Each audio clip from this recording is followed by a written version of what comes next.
especially coming from the second highest ranking officer of the land.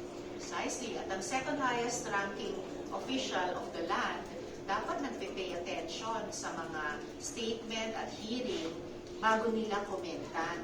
Dahil klaro-klaro yung opening statement ko sa pinaka-recent hearing, no fewer than 3 ang lumilitaw na areas for corrective legislation.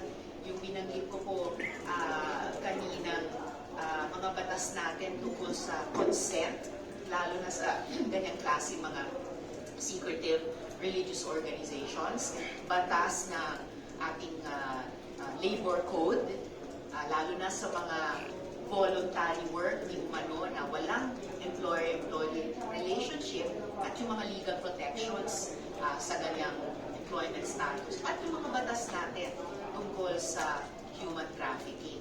So, dapat inalam muna yan ni VP bago siya nag-comment ng ganyang wala namang kinalaman sa batas. And political, again, basahin niya yung resolusyon na aming tinipinig.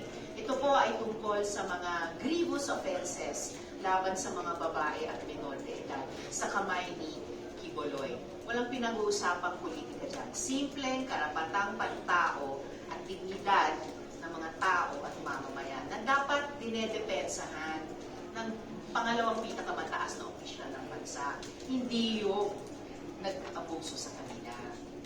So yun na yung punto